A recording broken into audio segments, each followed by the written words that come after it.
Alright guys, we're going to go ahead and get started. Go ahead and find your seats. If you have a cellular device in your pocket, purse, or on the table, make sure you turn that off, silent or vibrate, so your phone's not ringing during class. A couple of announcements. There was some student success information you're supposed to watch online. That deadline has kind of already came and gone for that. It's related to health concepts. That's been extended. So if you haven't done that yet, make sure you take the opportunity to do that. When you received your workbook, there was a piece of paper that had Libby Rogers' name on there, and the information was on the sheet of paper for you to access that.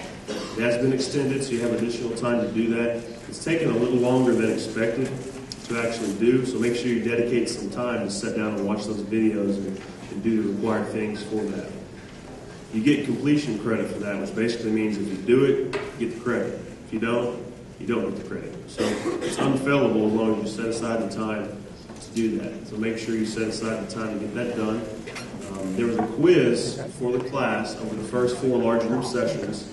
The expiration date was this past Sunday. So if you missed the quiz, you don't get the points for the quiz. If you had issues with that, you might want to let me or somebody know and record the appropriate person, and they'll verify that is the case. But if you did not take the quiz by Sunday, it was the deadline, and you will not receive points for the quiz. The quiz is not enough to totally reduce your grade by 10%, so it's not going to kill you and make the highest grade you can receive in the course at B, but it is worth a significant amount of points. So if you didn't do the quiz, it's not a grade killer, but it is important if you miss 2 or 3 things in conjunction with that. Another thing is attendance in the class. Please look at how many absences you have in the course. Look at your syllabus. If you miss too many times, they are serious about absences in here, your grade will be reduced. You don't want to make a D in your orientation class because you missed class 2 or 3 more times than you could have. So make sure you stay on top of that. Keep your peer instructor in the loop and let them know. If for some reason you're not going to be in class, make sure you notify them. That doesn't excuse you, but make sure you let them know. We have Stephen who's going to come talk to you guys. The topic this week is health and wellness related. So if you guys would give Stephen your undivided attention and make sure your cell phones are turned off.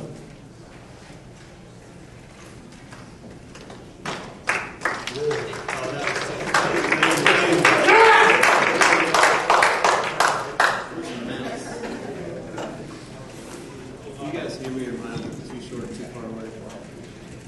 Raise your hands if you cannot hear me. Yeah, that's cute. Okay, I need to get this guy.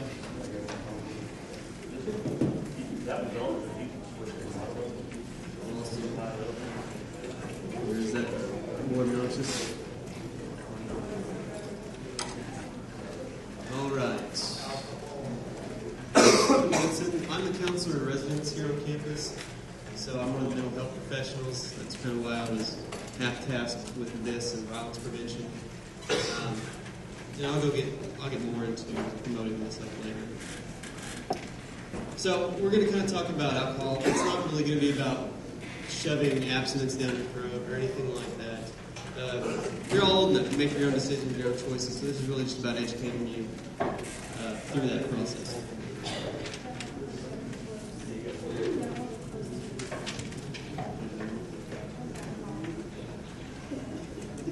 Oh, it wasn't on. That's probably why.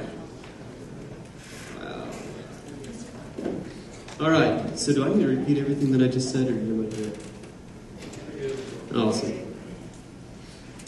So a little educational awareness is pretty much what this is going to deal with. And here's some of the topics. And feel free at any time to raise your hand, and I can discuss anything a little more at length. So, what are some reasons people choose to drink? I'm going to let some of you answer that. What are some reasons that you choose to drink? You're not going to get in trouble. This guy. Depression, yeah. A lot of people self-medicate with alcohol. Get drunk. To get drunk. That should have been number 1. So, yeah, kind of as he said, in counseling services, we work a lot through that. People don't know how to handle certain situations, and that's kind of the thing that they work towards. That anxiety reduction. It's kind of, a social method to get in with other people, etc., etc. So you all have your own reasons. I was just more curious as to what you stated before. So why do people drink too much? And this is really, really prevalent, and this is kind of why you're doing this in freshman university strategies at this age, is when it can potentially cause a lot of problems, and you're not overly educated on, dorms. So lack of drinking experience or information about alcohol, hence this presentation. I think that drinking a lot is normal, and I'm sure you all have that friend that kind of over-exaggerates, when they go out, et cetera, et cetera. So, and most of the time people kind of do over-exaggerate their drinking patterns. If you guys could be a little quieter, I'd appreciate that. Thank you. Too much alcohol too fast. When people first start drinking, they will drink and not know that they're getting drunk yet. Well, I've had 3 beers, I really don't feel anything. Let's take a couple shots, etc. And then 15 minutes later, 20, 30 minutes later, they're completely overly drunk and can't control themselves. And so, moderation, we'll talk a little bit about more of that later. Playing drinking games, yeah, it's a lot of fun. It's a really easy way to overdrink, though, especially if you're not any good at them. Shots and pre-drinking before going out. Yeah, the mentality behind that is it saves you money, but then you're already a little drunk, and so you're a little bit more inhibited, so you go out and you drink more than you would normally drink because you're already inhibited. Your decision-making skills are much less. So what is a standard drink? A 12-ounce bottle or can of beer is considered one standard drink, as well as a 4-ounce glass of wine. So, and that's not very much. 4-ounce glass of wine is not one of those big glasses of wine. It's a very small portion of that, and 1 shot. And that is important because in a minute I'll show you kind of what how to determine your blood alcohol levels. So, effects of alcohol in the body. Obviously, it enters the bloodstream, the kidney and liver metabolizes it. The big thing is that it increases an acid, well, it's an amino acid in your brain called GABA, G-A-B-A. I'm not going to try to tell you what that actually means because it's a long name and I'm not that intelligent. Which helps you keep your balance. But really, like for the psychological aspect, the stuff that we deal with that, it's an anxiety reducer. Actually, it's an inhibitor of the control mechanism so they don't overexcite. So when that gets knocked down, your motor control goes, your visual cortex, and then your inhibition, your anxiety, things of that nature all start to decline, and you lose control over them. That's why you do things you wouldn't normally do when you drink, is because of this particular neurotransmitter / amino acid. More to know. I think of figuring all over my head. What is blood alcohol content? The measurement of alcohol in the bloodstream, obviously. And these are the different things that affect it. So don't think that you can match somebody of not only different gender, but a different weight. And then you can kind of get to dependence and stuff like that. Will not affect your blood alcohol content. The more you drink does not affect your blood alcohol content. It just makes you not realize that you're as drunk as you are. And that's alcohol dependence. So these aspects here is kind of what and even the type of foods that you eat as well. If you're eating heavier absorbent foods, breads, things like that, it'll affect your blood alcohol rate. And other drugs, we kind of see a lot of this in counseling services, is the mixture of certain psychotropic drugs with alcohol and the very adverse effects that they have. So that's something to really be aware of, depending on anything that you could potentially be taking, to look for the drug warning on that, because it affects neurotransmitters and it expands onto a whole shebang of stuff. And the type of alcohol. So here's kind of the fun part for you, is determining where you may lie in any given situation. If you're a 100-pound guy, basically breathing in alcohol fumes will significantly affect your own cells. So don't, if you're a small guy with a Napoleon complex such as myself, don't think that you're going to prove yourself to somebody who's 240 and try to drink them under the table, because you will probably reach the red zone. And so pay attention. So I'll give you guys a minute to come look up where you're at and where you can do. But anything in that blue area too, though, will get you, can get you arrested. Not just the legally intoxicated part. You can still get in severe trouble for anything past, just a drink or two. So, who wants to tell me what the legal limit of blood alcohol level is in Oklahoma? 0.08. 0.08? Awesome. So where is that for most people? Probably around 3 drinks. And that's instant prosecution at that point. Anything above that still affects your, or anything rather below that affects your driving, etc. And so you can still get in trouble for that. And I don't know if anybody's talking about our on-campus policies, but if you're caught under the influence on campus, regardless if you were drinking on campus or not, it's still an infraction. The same thing goes with if you get in trouble in Tahlequah, it still has ramifications on campus, regardless of if you were on campus when you were drinking or not. So if you're an NSU student, your actions outside campus still affect your campus life. So keep that in mind. And I apologize. This is for the fellas, by the way. This one is for females.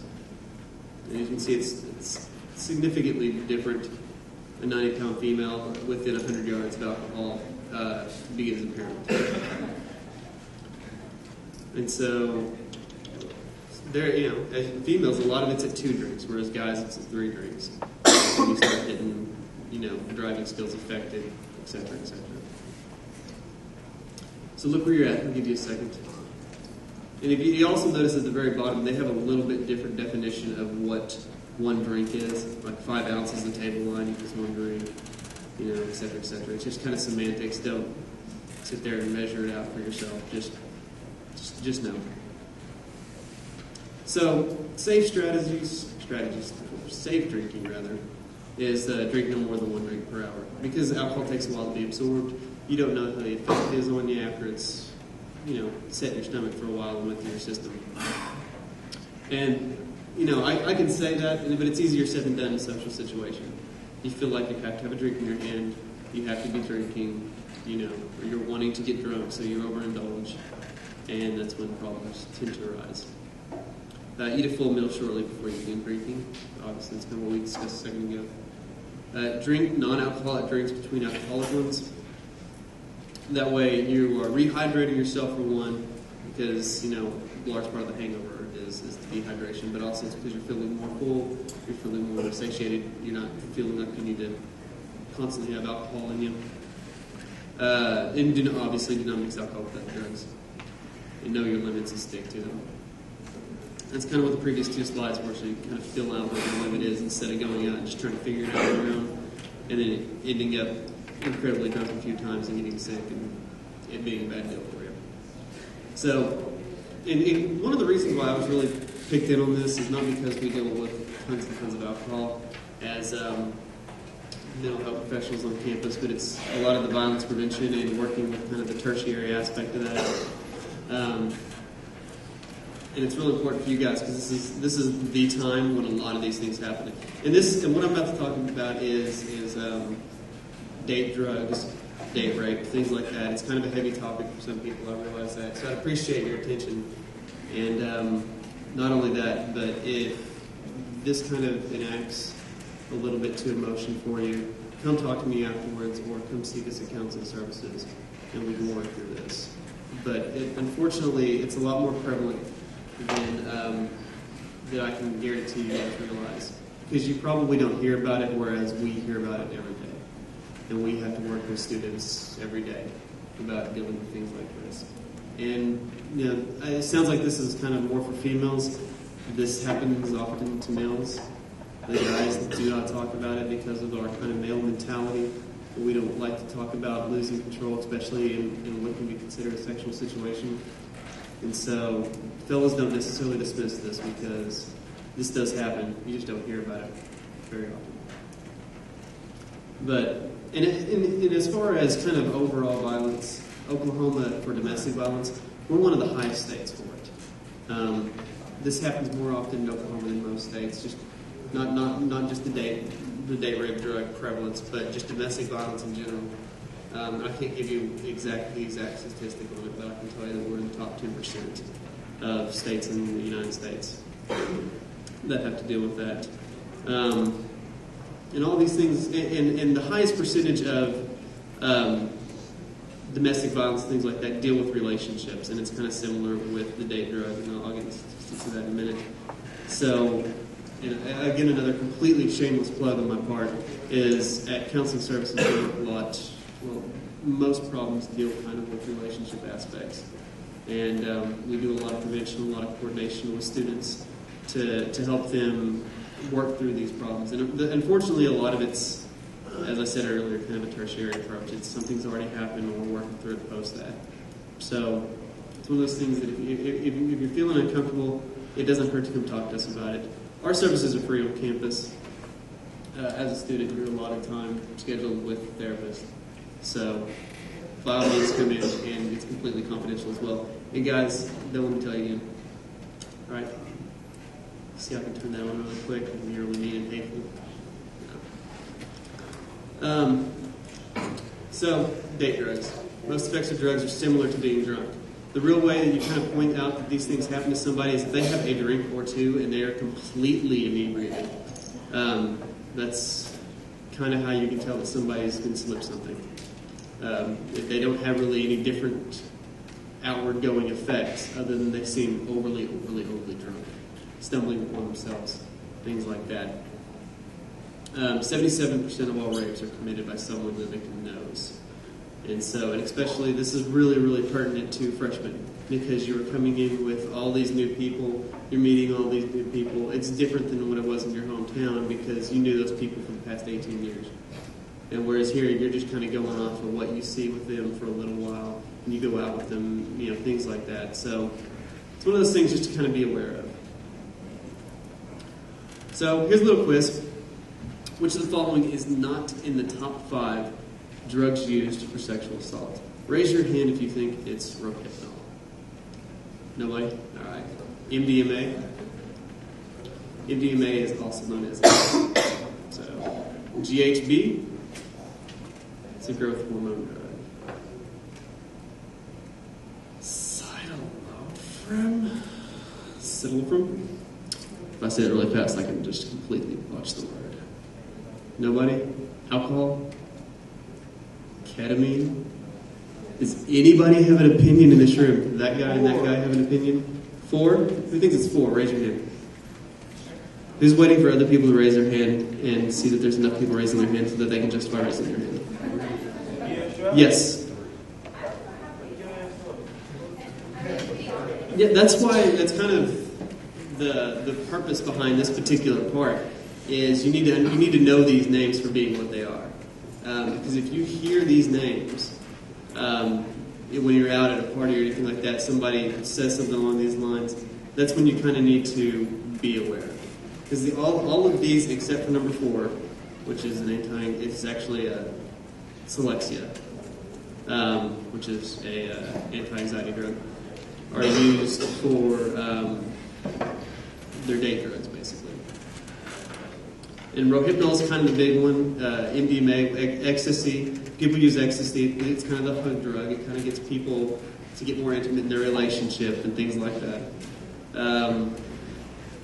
The growth hormone, and alcohol, obviously. All of these things are effective drugs for using this. So, and I'll kind of talk a little bit more about each one of those, though.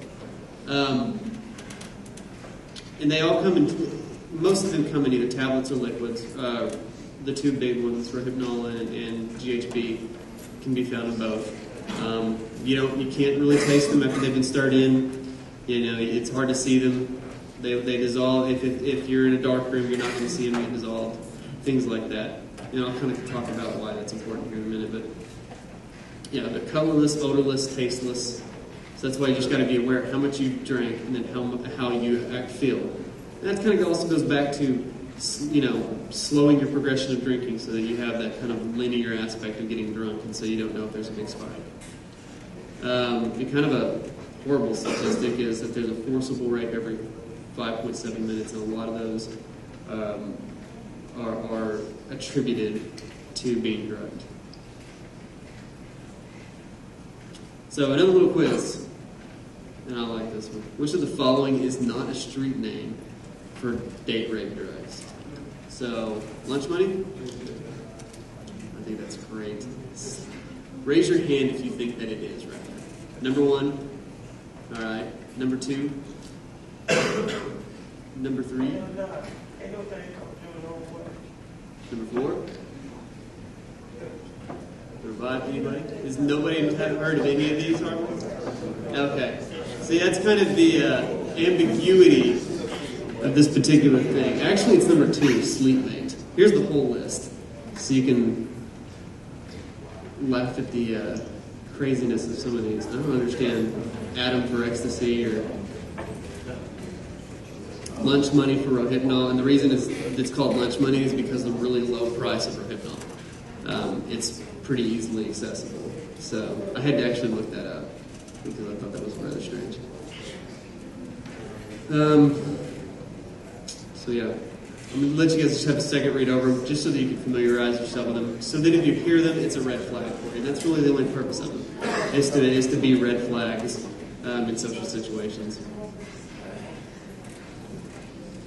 And if you want this list and more extensive, just let me know and I can send it to you. All right, continuing on past the fun stuff.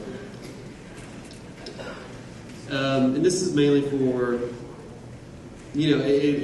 I don't want to sit here and educate potential people on acting out on any of these things.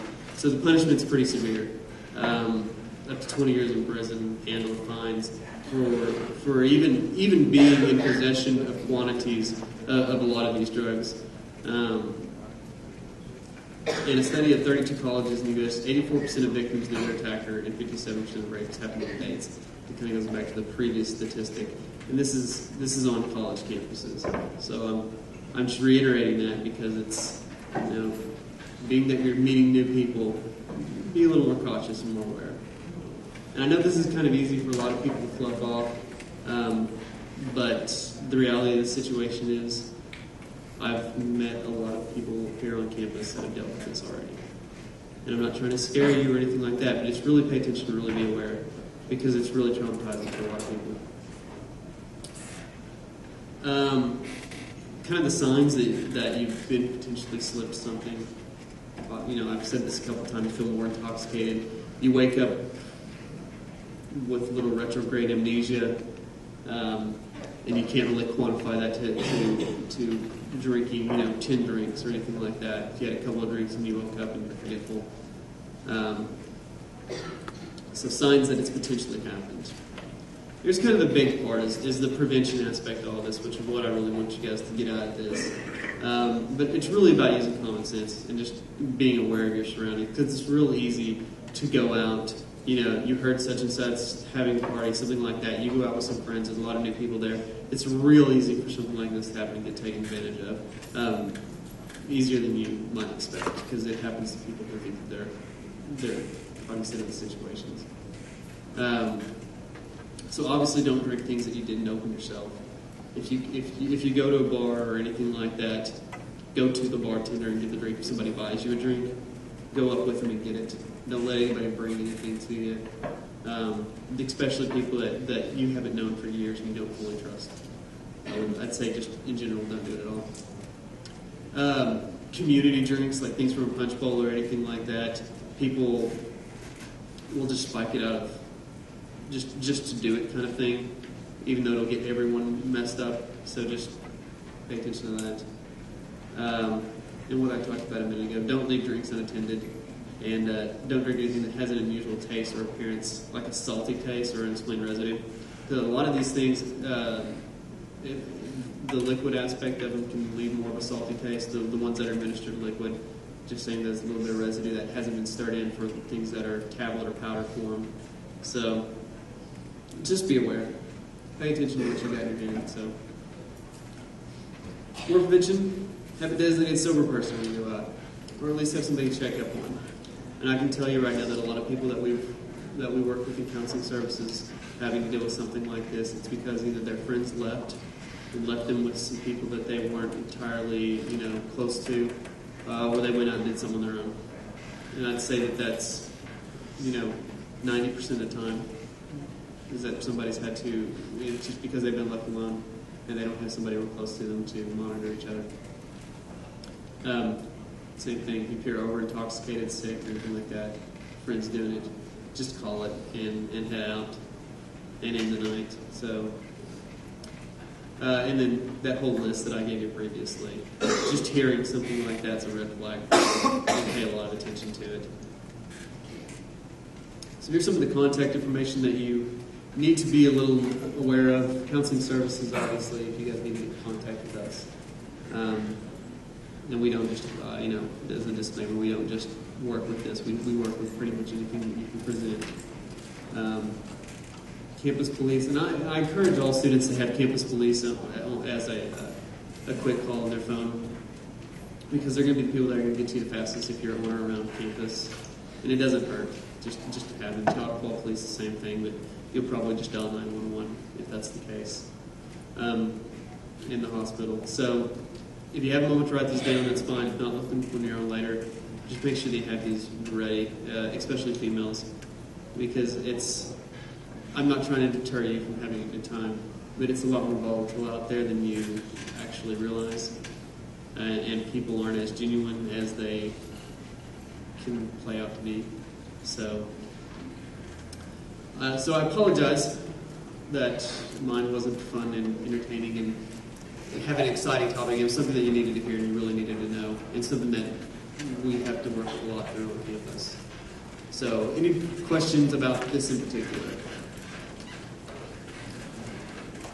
Any questions for counseling services? And I'm going to insist that somebody at least ask something so that I feel justified that I'm up here and I've taught something worthwhile. And I'll start sharing confidential. Don't start. No, bad. I'm a therapist. I'll sit here and stare at somebody's eyes for a good 15 minutes until they ask a question. Make something up. How old are you? Me, I'm not going to tell you that. You've never heard any of the drugs, haven't you?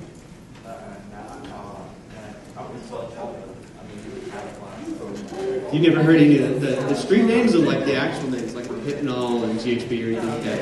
Even the nickname that you have now. Really? I'll probably get messed up. Well, that's good. It's great that you haven't heard a lot of these things because you might not have been involved in things like that. But now it's time that you guys know. So I appreciate it, guys. Do you have any questions? Wait. No. One question. If you have a student come to you for counseling and say they're raped, do you yourself have to take action on We keep it confidential in so much as if the danger has passed, if you're in immediate danger, then we take action.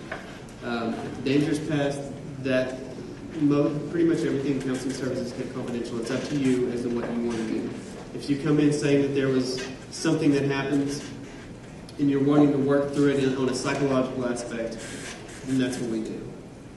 But it's kind of situationally dependent, and we will talk to you about it before we take appropriate action one way or the other. But with all clients that we have, our general understanding is that if you are a danger to yourself or a danger to others, you're going to harm children or elderly, that's the point that we breach confidentiality. Past that, nothing that you say gets anywhere unless you come in and actually write out who you want to hear what information and sign off on it. Other than that, though. Any other questions? Yes, sir. I believe drug is illegal in the United States. How do they get their hands on it? Just as they get their hands on crack, cocaine, anything else that's illegal in the United States. It comes in from all over the place. We manufacture it here in the United States. It's not too hard to manufacture. Yes, sir. Can you get in trouble for having mushrooms? Can you get in trouble for having mushrooms? Is mushrooms a controlled substance, sir? Well, it depends on the type of mushrooms, yes. If you have illegal mushrooms in your possession, let's go ahead and establish this now. If you were in possession of crack in your dorm room, that will be a problem as well. I do appreciate the question, though. All right, you can applaud me now. I don't appreciate it. Thank you.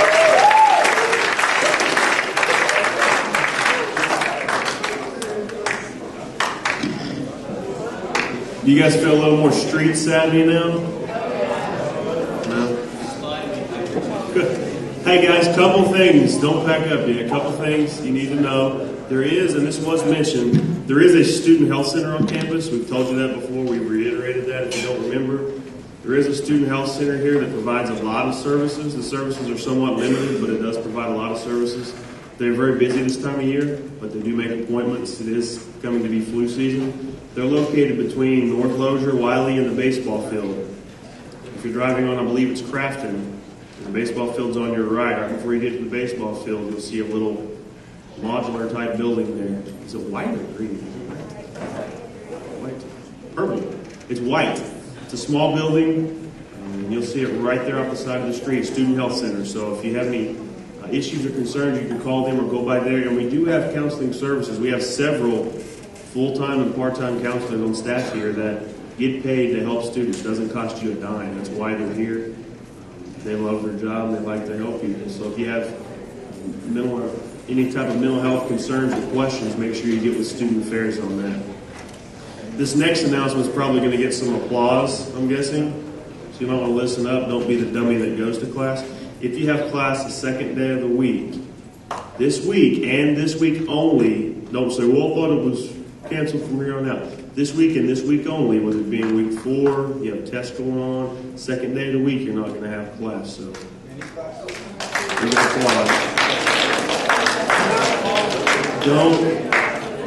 hey guys, this is what I would do if I were you. I would play a good trick on your classmates that didn't come to class today and don't tell them. That's their punishment for not coming to class. Don't tell them, then they'll just show up. Any other announcements? Other than that, I think we're good. Make sure you do the student success health concepts information that's out there for you. It's been extended. See you guys next time.